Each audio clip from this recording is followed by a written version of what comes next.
I believe on the phone right now we have Drake. Drake, how you doing? Very good. How are you doing? Wonderful. Drake is from a website called welovegamerz.com. You got it, man. And tell me a little bit about that website. Why did you come up with this website? Okay, well, here's the deal. We wrote a screenplay about 6 months ago that was about video gamers, and it's not your typical Hollywood movie video games. You're not going to see, Street Fighter, Mario Brothers. It's nothing like that. What it is it's Office Space for video gamers. It's all those little inside jokes that we know. Everybody knows these characters. Yeah. You know, it's the guy that lives in the basement, but that's not all. It's the college guy. We run the gamut. And the pro gamer, it's just a comedy about video gamers, and it's written by gamers and for gamers, which is the most important thing. It's kind of like our show. We are a video game show for gamers by gamers, so it kind of fits nice. No, exactly. I saw your show, and you totally get it. Yeah. Now I've noticed. Has anyone contacted you about this? How long have you had this screenplay available? Okay, we finished the screenplay just at the end of 2007. I said 6 months ago. That's not true. It's only been a couple months, and we just started an internet campaign to try to, we've been sending out scripts and trying to do the regular Hollywood way, and it's hard. It's hard. We live in Oklahoma, and we're just guys trying to make it. You know what I'm saying? Yeah. And so we're trying to reinvent the way that people are selling these things, and the internet's blowing up. We're having a blast making YouTube videos about video games and just trying to make people aware that we've got this script out there and trying to spread the word as much as we can. Hey, Drake. So you're not alone. We've got Derek on the phone with us. Yeah, good. Your other half. How you doing, Derek? I'm doing good, man. How you guys doing? I'm doing wonderful. Now, I went to your website and you've got some. I don't know what you would call them. Are they parodies? Are they just songs you've come up with? Can you tell us a little bit about some of those videos you have up there? Yeah, a lot of it's a lot of parody work. We figure, we're just trying to relate video games to something that's out like pop culture right now. So, and we just thought that that's a funny way to do it. So we just went with it, and evidently, I think it's working pretty good. Yeah, I know. I seen the one about politics. About all of us gamers kind of I don't think they really know what politician right now out there is actually for gaming. Yeah, we did that a little bit as a parody and kind of tongue-in-cheek, but, I mean, in real life there is, a group just started the very first video game lobbying company. I mean, there really is kind of a political undertow about video gaming. I mean, you hear so many times about kids wasting away their time on video games, and you hear about, people getting fat, and don't ever associate it with high fructose corn syrup. It always goes straight to video games, right? Yeah.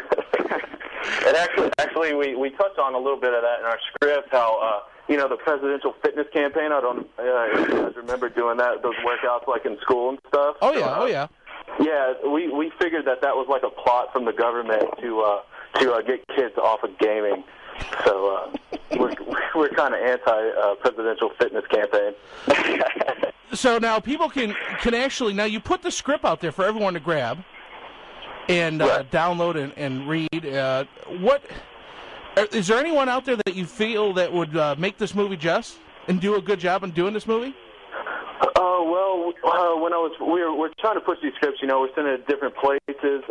We sent copies to Matt and Trey's, I guess, manager. I think they would do a really good job with that. Yeah. Also, Kevin Smith, I don't know. I think he might be a little too smart for us, but yeah, we sent one to him too. I think like those guys, like that kind of style. It's just totally over the top, but baseline, like there's a true story and like a real sense of what gaming's about. So. Well, for those that don't know, we're talking to Derek and Drake from welovegamerz with a Z at the end.com. And you know what? I just happened to find that website, and I was looking at some of those videos, and I really got a kick out of some of that stuff. And I wanted to thank you guys for putting out some really good, high-quality production there. I mean, go ahead.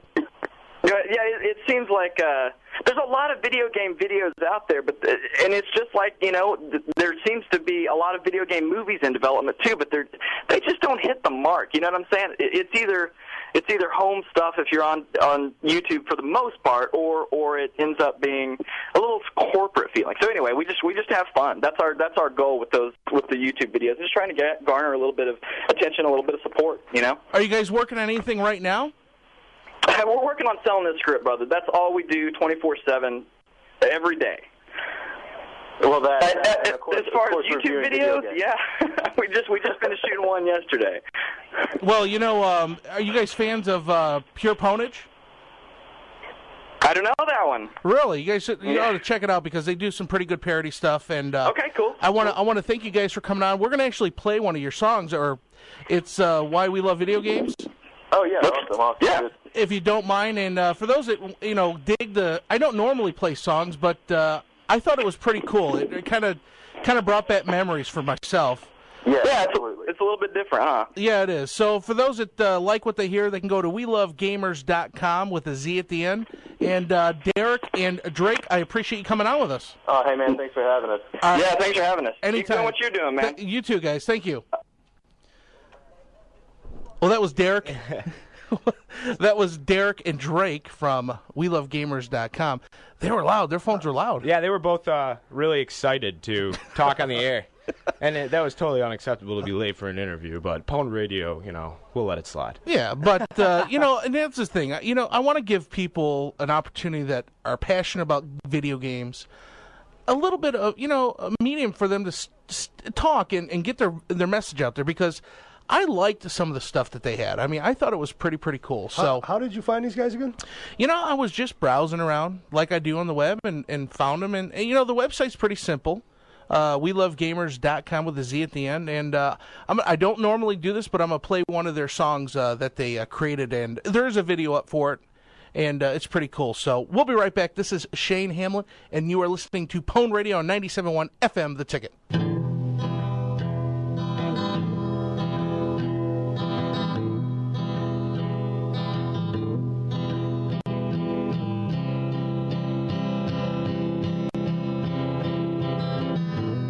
1981. John Lennon has tracks playing on the radio from his Double Fantasy album. Everybody's pissed because Mark David Chapman gave him 4 on the back.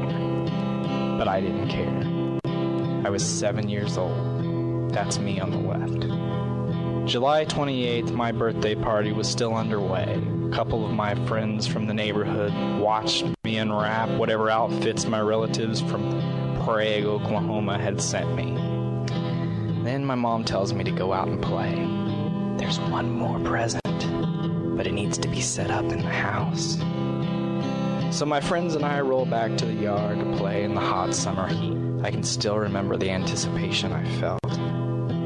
Stuck outside with sweat dripping down the back of my neck, trying to pretend that I cared about what my friends wanted me to play.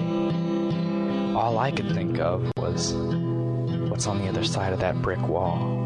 What are they doing in there? For 3 hours I waited. Outside playing with Hot Wheel cars and pretending to hypnotize each other with a locket that Julie had been given by her mother, who committed suicide. Finally, the sliding glass door opened and I was free to run inside. There I saw one of the most amazing things I had ever seen. A video game on the old RCA television.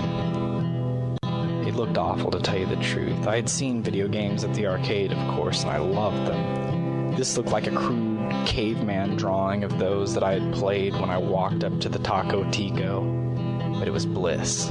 I didn't realize it at the time, but this brown box, this Atari, would become my salvation, you see. I grew up in a house full of chaos. My mom and dad were always fighting. The cops were often called to the house.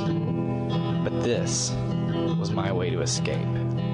I could play combat and tune them out, pretend that it didn't scare the hell out of me. I could lock my gaze into that television and hope that violence didn't come to me.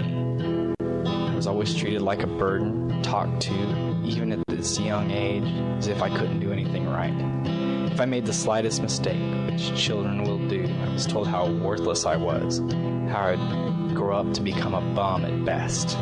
Nothing I did was good enough. But that wasn't the case with my Atari. When I played Adventure or Breakout, I knew that I wasn't a failure. I had quantitative proof that I could succeed at something. That Atari changed my life by giving me self-confidence that I would not have otherwise possessed. To me, video games are not toys. They're old friends. They understand, and they are always there when I need them.